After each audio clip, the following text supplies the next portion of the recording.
A.C. Crispin almost exclusively wrote tie-in novels for existing media franchises, like Star Trek or the V miniseries. But she wasn't a stranger to the Star Wars universe, since she had contributed short stories to 2 of the previous Tales collections. So when she got the assignment to write about Han Solo before the original trilogy, she was excited to delve into the backstory of her favorite scoundrel. In The Paradise Snare, Han is 19, the youngest we've ever seen him, and just starting out on his own in the galaxy. But like with the New Rebellion, I couldn't find any data that showed the Paradise Snare had made the top 15 on the New York Times paperback bestseller list for any of the weeks after it was released, which is odd because the 2 subsequent volumes in the trilogy definitely did. I enjoyed reading the Han Solo trilogy when I was younger. I love Leia and Luke, but I also love Han, and it was really fun to see how Crispin chose to portray him as a young man, and also how she was able to sort of interweave continuity from previous Star Wars books and games into this trilogy. So it's a lot of fun. So a brief summary.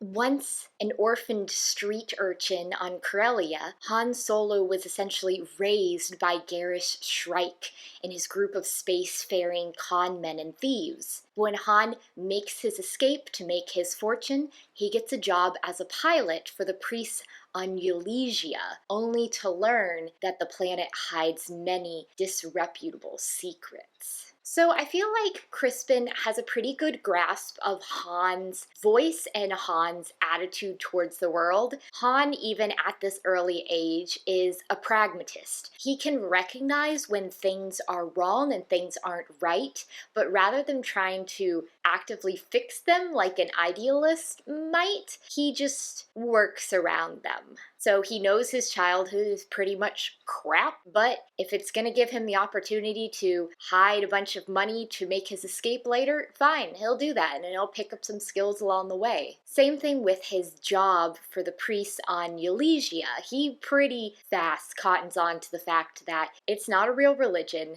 it's a scam. And he doesn't particularly care at first either because, well, they're paying him, and really all he wants out of this is enough money to be able to join the Imperial Academy. It's not till he makes friends and has a romance that he really starts to think about, maybe I shouldn't go along with this. And his character, too, does feel pretty true to his portrayal in the original trilogy, which is pretty much just he's a smartass. He finds it really hard to not talk back. But he's still learning at the same time, so we see him becoming a better pilot, becoming smarter about certain things, a little more worldly wise in a way, even though he definitely starts out at a higher level than, say, Luke or even Leia. He also is sort of prone to panic, perhaps, more than Han in the original trilogy. Of course I say that, and then I immediately think to him on the Death Star in A New Hope, where he just completely panics when talking to the guy over the radio, and then just runs around screaming at some point, so maybe that's just an inherent part of his character, that Han Solo just doesn't always have things together. Han also gets a very tropey childhood. Essentially, he is Oliver Twist, an orphan who's taken in by a gang of thieves, taught how to steal. There's even the droid that's in charge of the children who are beggars and pickpockets is named F8GN? Fagin, perhaps? This was another instance where it works fine. It's a decent backstory to give him. I just wish that maybe it was something a little less stereotypical, a little less so overtly Oliver Twist. So many people in the Star Wars universe either have bad parents or just never know their parents. Han, I guess his parents died, or he was abandoned by them, and then his cousin Thraken's just trash. So Han really didn't make out very good here. It's also interesting to me that Crispin was really only told not to cover two things, which was not to cover Han's time in the Imperial Academy and not to cover how he and Chewbacca first met. So she could have further developed Han's backstory with his family here, but she chose to just do little bitty snippets. And perhaps to fill the hole that the lack of Chewbacca gives, Crispin chose to give Han a sort of similar alien sidekick. This time it is Muuurgh, the Togorian, so basically a giant space cat. I'm not as keen on Muuurgh as I am on Chewbacca or some of the other people he pals around with, just because it seems like such a blatant substitution. Oh, you love Han going around with pretty much a space dog? Well, here he is with a space cat. Muuurgh can speak, so we don't have to have the back and forth that Han and Chewie do, where Chewie roars and Han translates. Muuurgh can speak basic. He just, like Earl from the X-Wing books, mostly speaks about himself in the third person. Muuurgh's not my favorite, and I am sort of glad that we said farewell to him at the end of the Paradise Snare when he and his lady got married, because he just isn't as good as Chewie. And then we also have Han's love interest. In looking at the original trilogy, Crispin thought that the reason he didn't want to go along with the rebellion and took so long for him and Leia to actually get together was because he had a relationship with a woman in the rebellion which ended badly. So we meet Bria. She is also a Corellian. She's a religious pilgrim on Elysia. Han pretty much just thinks she's real cute, she's real pretty, and she's from his planet, so that's why he's interested in her. It's enough.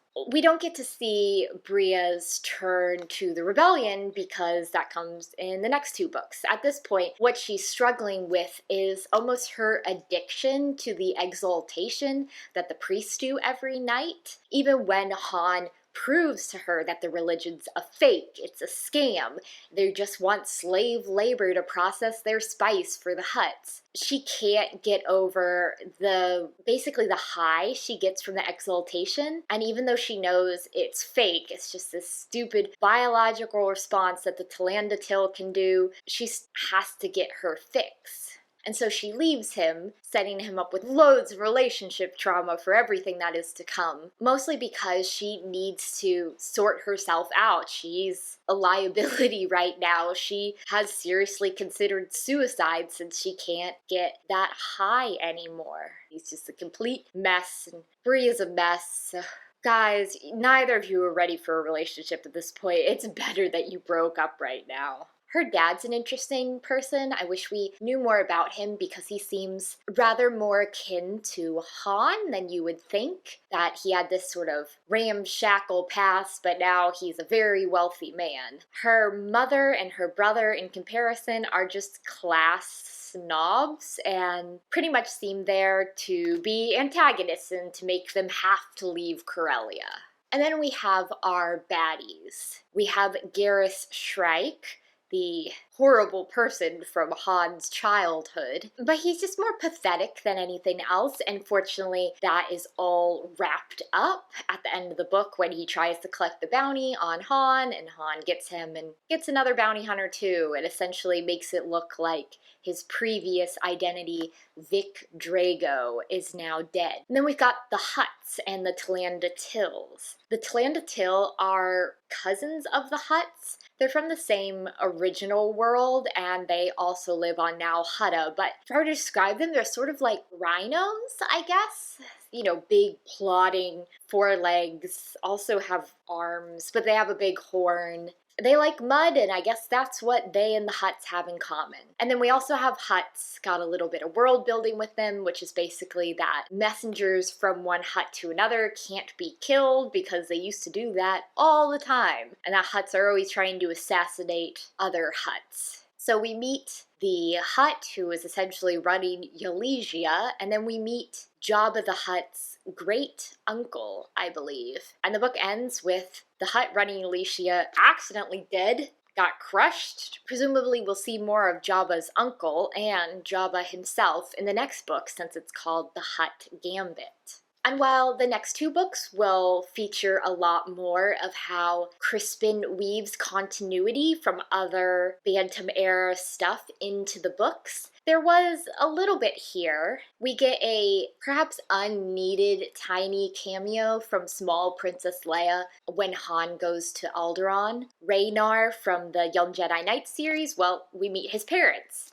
And his dad is a jerk, and his mom seems real nice, so that's good. And in a way, Crispin introducing the Togorians, however much they do just seem like blatant space cats, will pay off in later books, because the Hand of Thrawn duology prominently features a member of Karrde's crew who's a Togorian. And Togorians are actually one of the species that have made it to the new canon. Zan put them in again, so in the Thrawn books, we have at least one Togorian who's running like a martial arts dojo. Crispin has a few little writing quirks, though, that I wasn't 100% fond of. Number one is that she loves to end sentences, especially at the end of a chapter, with ...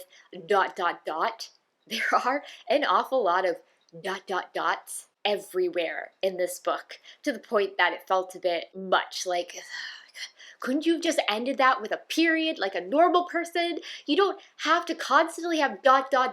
for danger. Like, this isn't a radio serial. And then Han's style of speaking, while pretty similar to how he spoke in the original trilogy, means that he addresses a lot of people as pal, and he's always calling Bria sweetheart and honey, and I know that he called Luke kid, and he did have nicknames for Leia, but they seemed sort of engineered to irritate her the most. So while I don't think it's out of character for him to call everyone pal and for him to call Bria honey, it just felt a little off to me. He's 10 years younger than he'll be in A New Hope, and I didn't expect him to emerge fully formed like Athena, but I would have thought that maybe some of his quirks and personality traits were things that he picked up over time, and so 19-year-old Han doesn't have to sound exactly like 29-year-old Han. I also felt there was an awful lot of depressing stuff in the Paradise Snare, and not as much humor as I expected. Han's working for slavers. It's dreadful. They promise people this religious experience. It's completely fake, and then they use them as slave labor, and then when their year's up, they either ship them off to the mines of Kessel or send them off to be sex slaves to imperial brothels. Han sort of decimates the industry they have going, but not to any long-lasting extent. And while I know that he's only out for himself, I would have thought that Muuurgh or Bria or someone else would have been like, hey, we can't just steal all this stuff and shut down their communications array temporarily. We need to take them down. I say this knowing that in the third book, they actually finally have a mission to take Eulegia down, so maybe she just wants to drag this out a little, but it makes Han appear even more self-serving than I think he is. And I guess that's part of the tightrope that Crispin is walking here. Han is not a hero like Luke or like Leia. He's very egocentric at this point. So how do you have someone who's egocentric but still make them a good guy that you want to root for? So basically you have to do what Crispin did, which is that Han has things like he lands on Alderaan and he's like, I'm gonna sell all this spice. And then it's really hard to sell the spice, so he just gives up on that. Or he's seriously considering just leaving Muuurgh on Eulegia or incapacitating him. And when Muuurgh confronts me, he's like, no, buddy, I was gonna bring you along.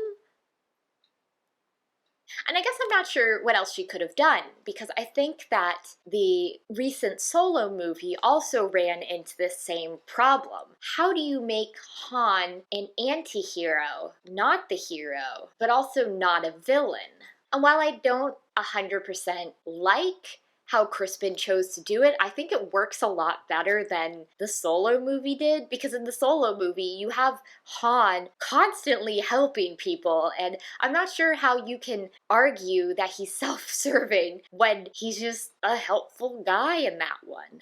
I also found that sometimes Crispin would fall into the trap of telling, not showing. The Paradise Snare needs to cover a long period of time. Han's basically on Eulegia for 6 months before he decides to get the heck out of Dodge. So we have a lot of, he got really better at flying, a lot of missions had gone by, and that works. That's fine, I can buy it. I just would have liked some of these things to be shown more. Like, Bria is faced with a very real threat of being forcibly married to the head priest's servant, and that's absolutely something she doesn't want to do. And we know it's happening, and we know she's worried about it. But when Han decides to just blow up the Glitterstim processing building, it's because Muuurgh's lady is facing imminent transportation to Kessel, and he starts all this not even knowing what's going on with Bria, and I felt like that probably should have been the catalyst for it, maybe more so than a random cat lady that Han has never met being threatened with being shipped off-world. On the whole, the pace is very good. It moves quickly.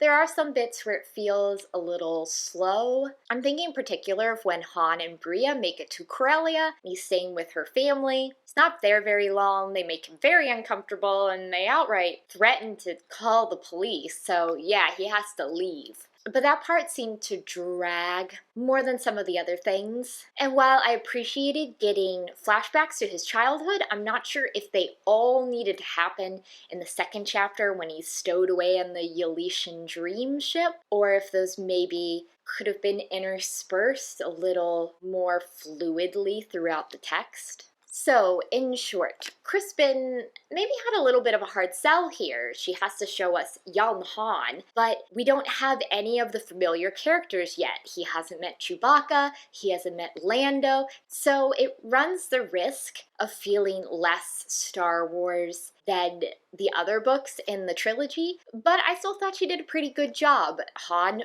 feels like Han for the most part. He's got a good arc. He is both helping a few people, his friends mostly, but he's mostly self-serving, and he's really grown in his skills and his awareness of the world. We've also set up his now ex, Bria, for further adventures, presumably how she'll get involved with the Rebel Alliance and how they'll run into each other again. And I'm excited for book 2, which picks up after he's left the Imperial Navy and is just sort of at a loss again. So next time, yes, I'll be reading The Hutt Gambit by A.C. Crispin, book 2 in the Han Solo Trilogy.